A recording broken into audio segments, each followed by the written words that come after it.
Assalamualaikum geng, ketemu lagi sama Midona. Semoga sehat, semoga selalu dilindungi oleh Allah, ya kan? Dan semoga selalu berpikiran positif. Jangan terlalu berpikir naif atau berpikir lebih daripada apa yang kalian pikirkan, akhirnya overthinking membuat kerutan-kerutan di muka kalian bertambah kayak peta Indonesia, iya kan? Percuma kalian pakai yang mehong-mehong kalau masih otak kalian dipenuhi overthinking. Nggak guna darling, kan? Kita mau cek and recheck ombak kehidupan manusia. Mami bukan beramal sayang. Kita hanya bercerita masalah manusia sebab akibat. Kenapa? Sebab akibat dari hubungan yang dikhianati. Kenapa sampai manusia itu mengkhianati sebuah hubungan? Apa yang melatar belakangi sebuah hubungan ini sehingga manusia itu rela, manusia itu dengan sukarela, kan? Manusia itu tega melakukan hal-hal yang tidak diinginkan. Tapi harus dilihat juga, beberapa orang pasti mempunyai modus atau manusia mempunyai yang namanya latar belakang sehingga mencetus sebuah perilaku yang menyimpang dari komitmen yang harusnya dihargai, dihormati dari apapun bentuknya. Ikan. Oke, thank you. Ada yang terjatuh sebentar, gua ambil dulu benyongnya yang jatuh. Oke. Kalau ini storynya bisa selesai, alhamdulillah. Tetapi niatnya adalah kita bercerita untuk cerita kehidupan di mana manusia itu pasti punya sebab akibat dari setiap kejadian yang terjadi di kehidupan. Bukan mencari bagaimana ke depannya. Kalau mau cari ke depan bagaimana, silahkan ke depan rumah kalian masing-masing, lihatlah. Ada masa depan kalian tidak, yang ada yang lewat masa lalu. Ikan. Kalau masa lalu yang lewat, biarkan saja. Ikan. Oke, ada apa yang melatar belakangi kehidupan manusia dari kondisi pengkhianatan? Kita pakai buku Kipas Kehidupan. Ada apa? Ya, keputusan manusia ini awalnya memang berat. Awalnya memang manusia ini mempunyai keputusan yang sama-sama ingin adanya sebuah kepuasan dan sebuah kebebasan untuk sebuah kemenangan. Tetapi keputusan manusia ini ternyata salah. Keputusan manusia ini salah hanya untuk diri sendiri. Manusia ini memberikan sebuah keputusan yang hanya untuk kemauannya sendiri. Tidak melihat kemauan dari mereka itu apa. Manusia ini hanya mau mendengar apa yang dia inginkan. Manusia ini tidak peduli dengan kemauan orang lain. Terus bagaimana caranya komitmen ini bisa berjalan dengan baik dan benar? Kalau tujuan hidup manusia ini tidak pernah berpikir secara logika. Terlalu banyak hati yang disakiti dikarenakan manusia ini tidak mengerti. Baik buruk itu selalu ada timpaannya. Baik buruk itu selalu ada yang namanya karma. Tapi manusia ini banyak yang tidak mempercayai akan karma berlaku. Ketika karma berlaku, maka keadilan yang dituntut.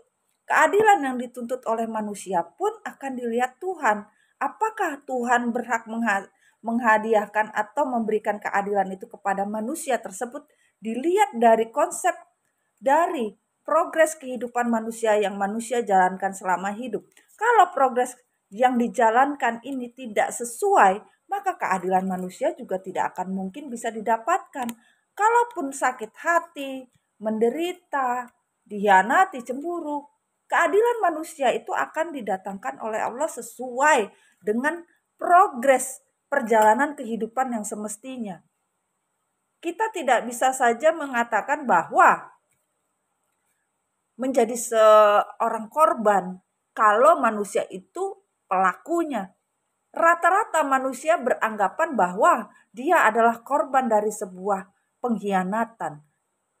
Beberapa orang melakukan bahwa pelaku dari korban pengkhianatan selalu merasa sakit hati, dianiaya.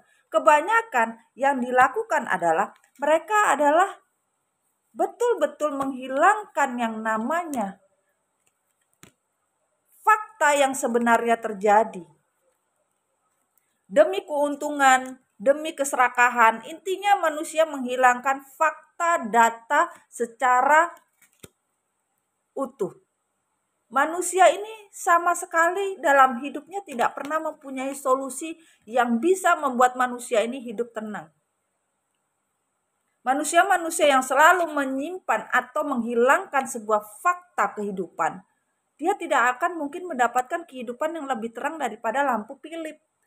Terang, Philip terus terang, belip. Bukan belip. Tidak ada. Bagaimana mau hidup manusia itu terang? Kalau manusia itu sendiri yang membuat peraturan bahwa mencintai itu hanya sebuah kesenangan. Mencintai hanya untuk mencari keuntungan. Mencintai untuk mendapatkan sebuah manfaat yang berguna. Manusia tidak mau mencintai untuk mendapatkan beban. Iya kan? Manusia ingin mendapatkan cinta yang seutuhnya tanpa beban.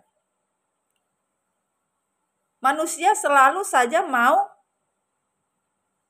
menikmati, tapi tidak mau dinikmati, dalam artian begitu. Kebersamaan dari sebuah komitmen, rata-rata manusia ini maunya bertanggung jawab, berpikir 2 kali lipat. Karena apa? Manusia ini tidak mau menanggung hidup stuck untuk seorang diri. Padahal manusia ini hidup dengan berkomitmen. Bagaimana hidup dengan berkomitmen tapi mau dengan hidup aman, damai untuk diri sendiri, bukan untuk sebuah kebersamaan, tapi hubungan yang sudah dinyatakan ending. Manusia itu mencari sebuah kepuasan untuk diri manusia itu sendiri. Memang cinta yang dibutuhkan manusia itu terlalu berlebihan. Terkadang satu saja manusia belum puas. Tapi kepuasan manusia itu tidak didasari kalau manusia itu sudah berlebihan. Dikatakan kenyang belum tentu. Tapi ketika manusia itu sudah muntah, maka disitulah berlakunya. Terkadang manusia itu hanya mau melihat bagaimana hubungan ini bisa dibuka. Awalnya manusia membuat hubungan itu menjadi sesuatu yang indah. Hubungan itu diramu dan dirangkai begitu so sweetnya. Tapi di ujung dan di pertengahan, manusia tidak mau memperjuangkan apa yang bisa diperjuangkan. Bahkan komunikasi manusia seenak udelnya. Harusnya komitmen ini didasari atas dasar kebersamaan untuk mendapatkan kebahagiaan lahir dan batin. Tapi kalau manusia hanya berpikir mempunyai banyak cinta, tapi cinta yang dipunyai banyaknya bukan untuk keberkahan, banyaknya cinta untuk kenikmatan, maka sulit. Kehidupan manusia ini memang dikatakan manusia itu hidup ini pilihan. Sangat benar. Tapi kalau pilihan hidup hanya untuk diri sendiri, hanya untuk keegoisan, nggak akan mungkin bisa. Introspeksi diri itu memang benar, tapi di mana introspeksi diri? Kalau manusia itu hari ini iya, besok enggak, ini iya, itu namanya labil.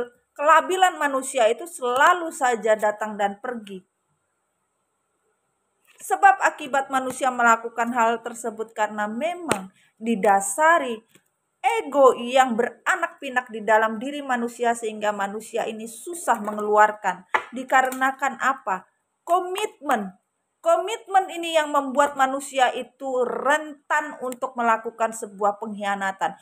Apapun bentuk komitmen, kalau komitmen itu tidak didasari dari niat hati paling baik, niat hati memang betul-betul ikhlas, betul-betul tulus untuk sebuah komitmen, maka komitmen itu bisa dijaga. Tapi kalau dasarnya udah devil ya mau diapain? Devil